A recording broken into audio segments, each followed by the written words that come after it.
Labor productivity statistics is published to observe and monitor the performance of the country's labor productivity, which is the main driver of the economic growth. Thus, today DOSM released labor productivity statistics for the first quarter of 2021, which measured in terms of labor productivity per employment and labor productivity per hour worked. Malaysia economy in first quarter 2021 contracted 0.5% as compared to negative 3.4% in the previous quarter. Malaysia's labor productivity per employment in first quarter 2021 improved with a marginal decline of 0.4% as compared to negative 2.9% in fourth quarter 2020.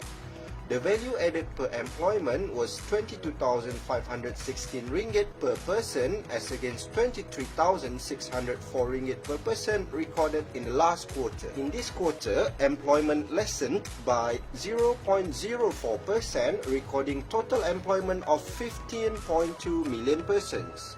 In the meantime, labor productivity per hour worked rebounded to 0.4% from negative 0.8% in fourth quarter 2020, registering level of productivity of 40 ringgit per hour. Total hours worked in first quarter 2021 continued to drop by 0.9% as compared to negative 2.7% in fourth quarter 2020, recording a total of 8.5 billion hours worked. Decline in total hours worked continued as the economy is still being influenced by the COVID-19 containment measures, mainly the Movement Control Order. Average hours worked in this quarter was 43.5 hours per week, lower than 44 hours per week which recorded in the previous quarter. Next, the labor productivity performance from the economic sector point of view. Labor productivity per employment for agriculture sector rebounded to 1.6% as against negative 0.7% in the preceding quarter, while employment continued its negative growth of 1.2%.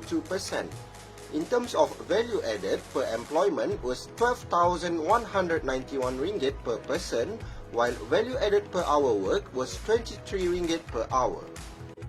Labor productivity by value added per employment for mining and quarrying sector decreased at slower rate of 3.7% as against negative 9% registered in the previous quarter. Likewise, labor productivity by hours worked recorded a smaller decline of 2.1%.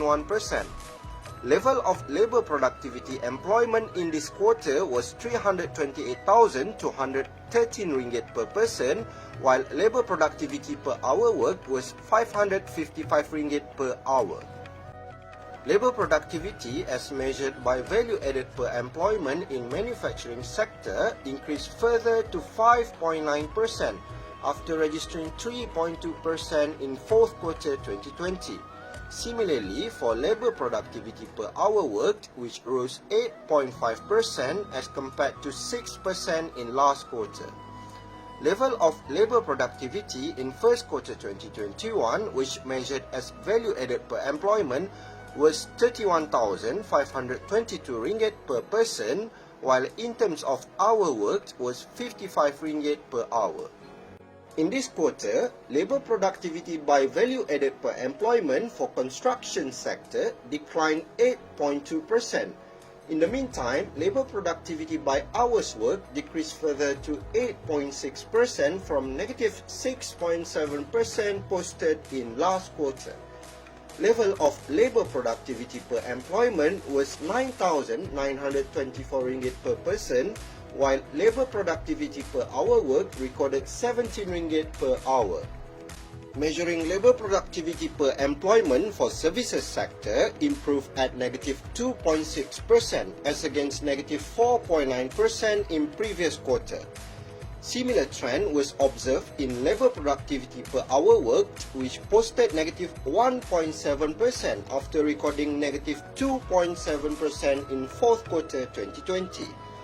In terms of labor productivity level, value added per employment was 21,110 ringgit per person, Meanwhile, value added per hour worked in first quarter 2021 for services sector was 38 ringgit per hour.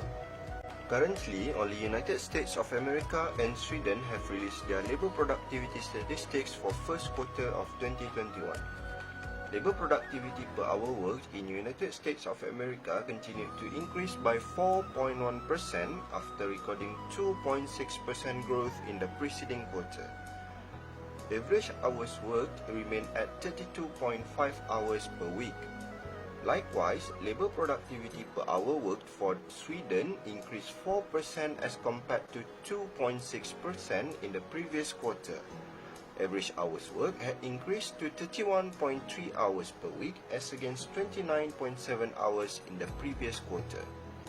One of the consequences of the COVID-19 pandemic was a push towards greater digital adoption as digital technologies proved to be practical solution.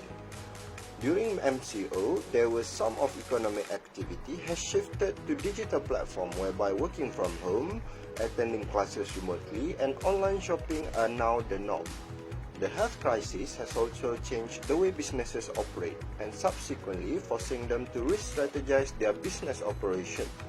Hence, businesses should consider and accelerate their digitalization strategy in order to improve resilience while also optimizing business processes. In this regard, strong technical infrastructures coupled with smart digital processes are critical components in maintaining productivity.